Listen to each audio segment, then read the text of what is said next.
রোজগার করে আর একটা সন্তান শুধু কোনো মতে হেফজ শেষ করে মসজিদে ইমামতি করে মুয়াজ্জিনি করে মাসে ৭,০০০ টাকা বেতন পায়। আফসোস ওই সরকারি চাকরি যারা করে, যে জেনারেল শিক্ষিত ছেলেগুলো ৫ জনের মধ্যে ৪ জনের ঘরে মা বাবার খানা জোটে না, খানার দায়িত্ব হয় মুয়াজ্জিনের ঘরে। কথা বলেন ঠিক কিনা? কেন এই বৈষম্যতা? আসলে এটা হবেও, কারণ জাগতিক শিক্ষায় এটা শিক্ষা দেওয়া হয় না, বড়দেরকে সম্মান করো, ছোটদেরকে স্নেহ করো। কথা বলেন ঠিক কিনা? কারণ দুনিয়ার শিক্ষাটা একটা মানুষের রচিত একটা শিক্ষা, আর কোরআনের শিক্ষা কার শিক্ষা? আল্লাহ। আরো জোরে কোন কার? আল্লাহ। আরো জোরে কোন কার? আল্লাহ। আল্লাহ। তাহলে আপনার আমার জন্য হযরতে খাদিজাতুল কুবরা রাদিয়াল্লাহু তাআলা আনহা কি রাখলেন দেখেন তো। খাদিজা যখন ইন্তেকাল হবে, নবীজিকে ডেকে বলে, প্রাণের স্বামী আমার, আমি খাদিজার মনে করছে জমিনে আর থাকবো না। আমি খাদিজার মনে বলতেছে জমিনে আর থাকবো না গো প্রিয়।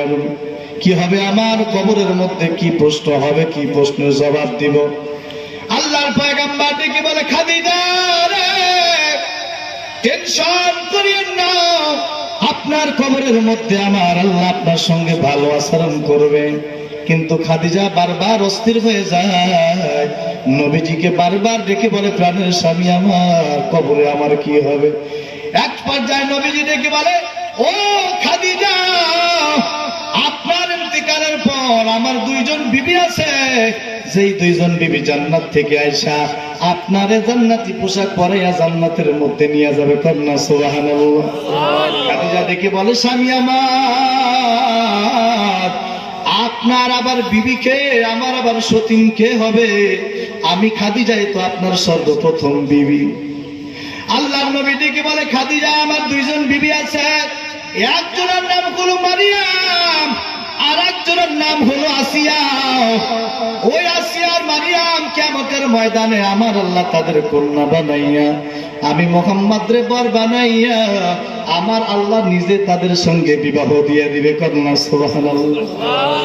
আসিয়া আবার কে হুজুর? আসিয়া কইল ফিরাউনের স্ত্রী, একজন জালেমের স্ত্রী আবার নবীর বিবি কেমনে হয়? তাফসীরের কিতাবের মধ্যে আসছে, যখনই ফিরাউন ওই আসিয়ার ঘরের মধ্যে চৌকাটে পা রাখত, আমার আল্লাহ ফিরাউনের হিজলা বানায় দিতে। হিজলা বানাইলে তার আর কোন কাজ আছে বলেন তো? এবার আল্লাহ পয়গম্বর ডেকে বলে, খাদিজা, টেনশন করিয়েন না, এ পর্দানিশীল না রে, ওই খাদিজাতুল কুবরা বিশ্ব নবীর একজন স্ত্রী ছিলেন। কেমন স্ত্রী ছিলেন? যেই স্ত্রী আমার আল্লাহ নিজে সালাম দিচ্ছেন। ঠিক কিনা কন? আমার পয়গম্বর বলছে, ও আল্লাহ, কিয়ামতের ময়দানে আমি আমার খাদিজার যেন না ভুলি রে আল্লাহ। আল্লাহর কাছে দোয়া করছে, আমার খাদিজার যেন আমি না ভুলি। এই দোয়াটা করা সাধারণ ব্যাপার নয়। একবার আম্মা জান আয়েশা রাদিয়াল্লাহু তাআলা আনহা আল্লাহর নবীর